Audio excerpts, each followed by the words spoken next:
够不够大？你这都以为自己很厉害吗？狗东西！区区生死境一筹。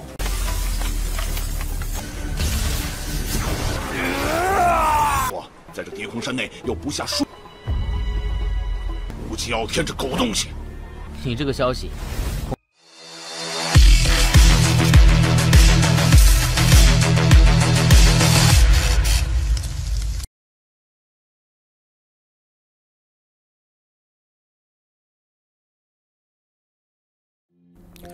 Halo semuanya, selamat datang di Ruang Sinema. Bagaimana kabar kalian semua? Semoga selalu sehat dan baik-baik saja. Sesuai jadwal, jadi pada hari ini kita akan kembali melanjutkan series Donghua Supreme God Emperor episode terbaru. Yang mana ini adalah episode yang ke-505. Bagi yang baru bergabung dan series ini, kita sudah sediakan playlistnya. Jadi kalian bisa dengan mudah mencari di mana episode awal pada series ini. Namun sebelum kita mulai episode terbarunya, kita akan melihat dulu apa saja yang telah terjadi pada episode sebelumnya. Tepatnya pada episode 504. Sebelumnya, Muyun diberitahu oleh tetua ini kalau dirinya memiliki cara yang cepat demi membantu Muyun naik ke tingkat limbo. Tanpa kecurigaan apapun, Muyun setuju dan dia dibawa kembali ke tempat sebelumnya, di mana para patung penjaga yang berada di tingkat limbo langsung saja melakukan penyerangan kepadanya. Dan jumlah sebanyak itu, maka tentu saja Muyun akan sangat kerepotan. Benar saja, dalam beberapa kali serangan, Muyun telah menerima luka parah. Meskipun begitu, Muyun tetap berjuang, hingga puncaknya dia pun telah berhasil mencapai ranah limbo, yang seketika saja membuat tetua ini terkejut. Pasalnya, niatan ia sesungguhnya hanya ingin menghabisi Muyun saja. Setelah dari sana, Muyun melihat kalau kelompok Losu tengah kesulitan berhadapan dengan para patung penjaga. Alhasil, Muyun pun memberikan bantuan kepadanya. Namun, Losu malah kembali menabok Muyun dengan bokongnya. Sekarang kita akan melanjutkan episode terbarunya. Saat ini, Muyun tengah melanjutkan perjalanannya. Hingga di tengah semua itu, dia pun melihat sedang terjadinya pertarungan antara pria bernama Mo berhadapan dengan pria bernama Ye Kangli. Mo kesal karena dia melakukan serangan secara diam-diam. Untuk Muyun sendiri tidak menduga akan bertemu dengan ras dari dunia kecil troll. Ye Kangli mengingatkan Mo kalau sekarang mereka berada di pertarungan 100 dunia. Jadi lebih baik dia itu memberikan poin kepadanya. Karena jika tidak, Kangli berjanji akan menghabisinya. Meskipun sudah terluka cukup parah, Mo tidak niatan untuk menyerah. Terlebih lagi, klannya memiliki harga diri yang tinggi. Mendengar keputusannya, maka Kangli akan memberikan kematian yang dia inginkan. Ternyata, Ye Kangli ini berasal dari dunia kecil guntur yang merupakan bagian dari alam atas ke-6. Pertarungan pun langsung saja terjadi di antara mereka. Mo menggunakan teknik sukunya untuk memperbesar tubuhnya supaya dapat mengalahkannya. Namun bagi Kangli, tubuh besar Mo tidak ada apa-apanya. Kapak petir pun dirinya keluarkan dan benar saja hal itu benar-benar telah menyulitkan Mo. Tidak berhenti sampai di situ saja, Kangli segera bertindak untuk dapat menahan pergerakannya. Dengan begini, Mo pun tidak bisa berbuat apapun lagi. Di saat dirinya hendak dihabisi, Muyun pun bertindak untuk dapat melindunginya. Peti langit yang Muyun gunakan mengejutkan Kangli. Ia penasaran siapakah sosok yang telah berani mengganggu pertarungannya. 够不够大？你这都以为自己很厉害吗？狗东西！ Padernya, Muyun pun menunjukkan wujudnya yang ternyata dikenali oleh Kangli. Ini sangatlah wajar karena sebelumnya dia bersama Putong berniat untuk menghabisi Muyun. Tapi karena dia masih hidup, jadi Kangli yakin Putong pasti sudah mati. Kangli juga senang bisa bertemu dengan Muyun sebab dia memiliki petir langit. Kangli pun berniat untuk mengambilnya. Muyun sama sekali tidak takut kepadanya dan mempersilahkan Kangli untuk mengambilnya jika dia memiliki kemampuan. Alhasil, kapak petir pun kembali dirinya keluarkan dan langsung saja mengarahkannya kepada Muyun. Hanya saja Muyun terlalu kuat untuk dia hadapi. Dengan satu jari saja, petir langit yang Muyun miliki dapat dengan mudah menghancurkan serangannya dan menekan balik Kangli. Ini pun penasaran bagaimana mungkin Muyun sekuat itu.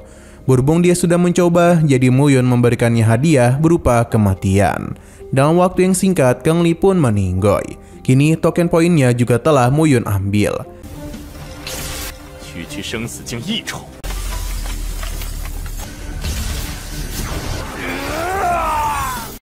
Sedangkan Mo yang telah melihat kemampuan hebat Muyun segera memberikan hormat kepadanya.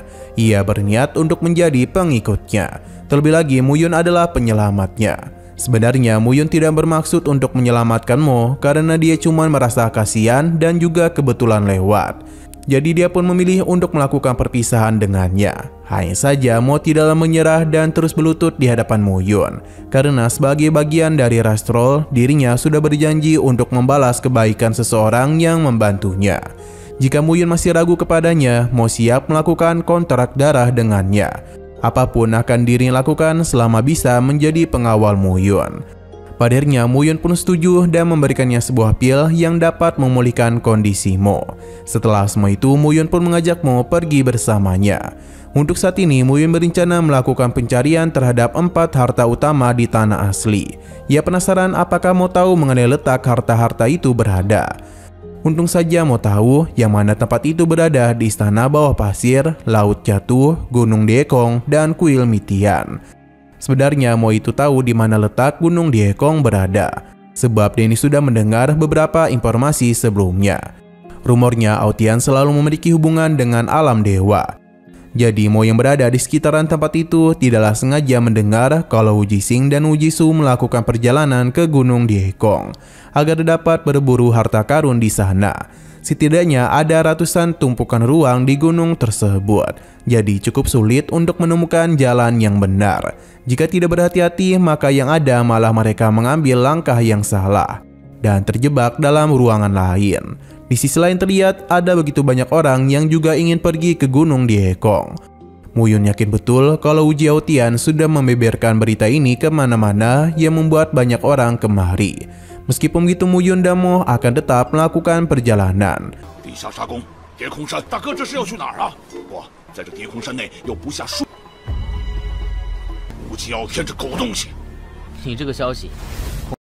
Terlihat dengan jelas kalau retakan ruang yang Mo katakan benar-benar muncul dan membuat para peserta menjadi kesulitan.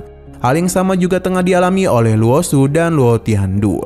Untung saja mereka selalu berhati-hati karena jika tidak mereka pasti sudah masuk ke dalam celah ruang. Berhubung tempat ini sangatlah berbahaya, jadi Luo Tiandu meminta Luo Su untuk memperhatikan sekelilingnya. Namun masalah baru kembali hadir di mana ada seseorang bernama Luo Du yang mengenali mereka.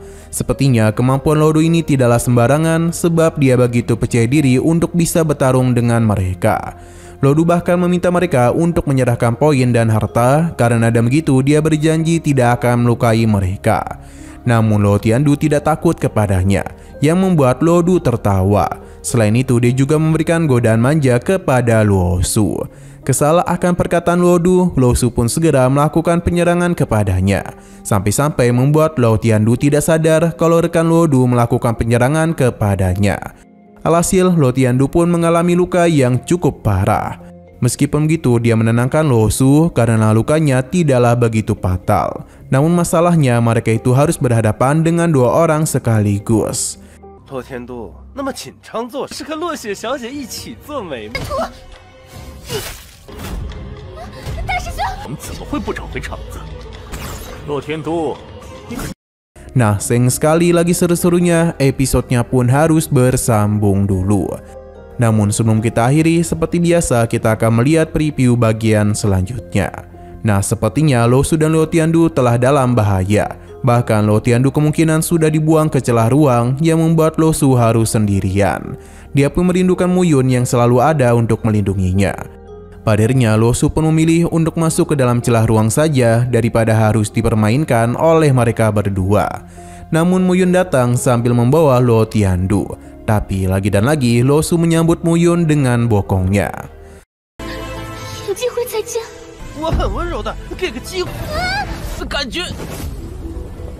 Oke, sekian dulu pada video kali ini. Untuk video selanjutnya akan segera hadir. Jadi bagi kalian yang ingin mengikuti series ini, langsung saja klik subscribe dan aktifkan loncengnya. Terima kasih yang sudah menonton video sampai habis. Jika kalian suka pada video ini, klik like dan share ke teman-teman kalian tentang channel ini. Dan ditunggu aja kelanjutannya. Oke, sampai jumpa di video selanjutnya.